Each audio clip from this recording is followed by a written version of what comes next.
Well,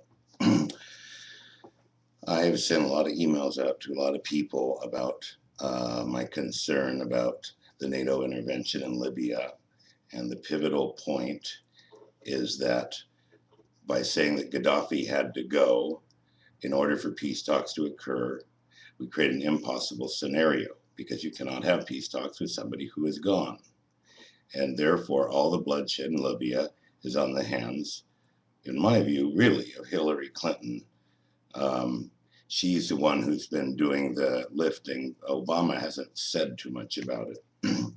So I've gone back and reviewed the history of Libya for the umpteenth time, although each of them has been maybe 10 pages of history or an hour of history of video and so forth. And uh, this segment is basically called Gaddafi.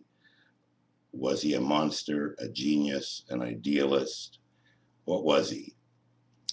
And I don't know yet. But I do know that most theoreticians about political systems, well, first of all, Gaddafi had a very elaborate utopian idealist political construct of direct democracy. And I've seen some people on YouTube who simply embrace this, and it's clearly something that shouldn't be embraced. It could be examined, but it clearly, even in Gaddafi's mind, didn't work out.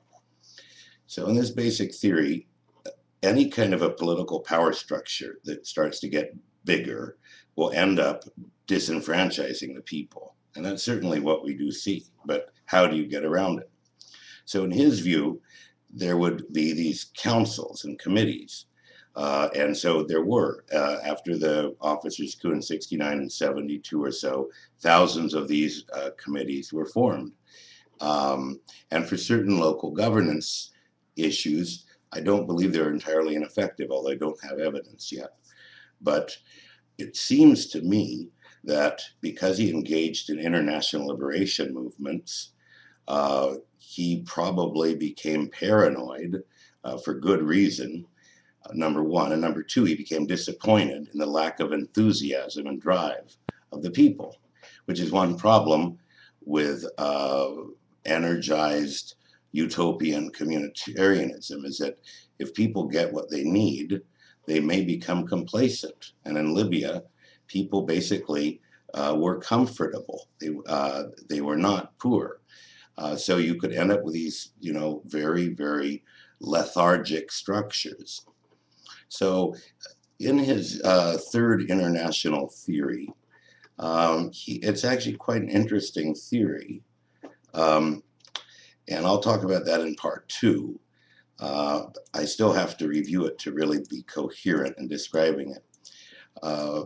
But in every economic analysis or political analysis by a really deep thinker, there's an evolution of stages. It's only in laissez-faire market capitalism that for some perverse reason they don't see what the next stage of human development is. Just more laissez-faire capitalism or welfare state capitalism. They don't have a vision of where they're going.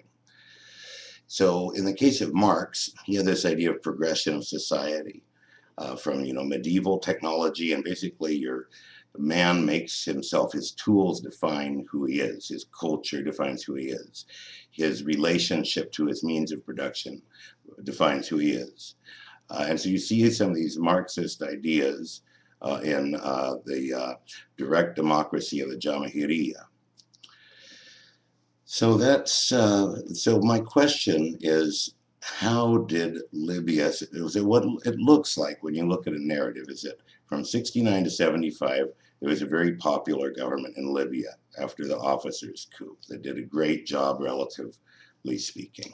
Then there was a split in 75, and Gaddafi's ideas about imposing this utopian vision didn't really work out. And then in the early 80s, in the late 70s, he began supporting all legitimate struggles for self-determination, including the Irish Republican Army, which, of course, if you guys remember, many Bostonians supported and funded too. So we have this progression of events, and then he gets in to a confrontation with Reagan, who bombs Benghazi and bombs Tripoli. And then he apparently retaliates by ordering the bombing of a Pan Am plane. And then there's an international embargo imposed. There's a uprising that occurs in 92 or so by people that he had previously trusted. Now, at that point, I could certainly see where he would start to implement a police state. So he had these sanctions put on him, and they struggled mightily to lift them. They paid $2.7 billion to have the sanctions, the Lockerbie bomber victims settled. And then with the invasion of Iraq, he made an accommodation with the West. Ironically, that accommodation with the West created even more problems for them because they had to do this liberalization. They were ordered to change their system. And the alternative, in his mind, was continued isolation, not being able to get access to certain goods and services, and the potential for military invasion after Iraq. And there's clear evidence, as cited by the former Secretary General of the NATO, during the Kosovo operation, forgive me if I forget his name for the moment, who said that right after 9/11, he'd been on the list of 7 countries that were going to be invaded. And Libya was right on the top of that list.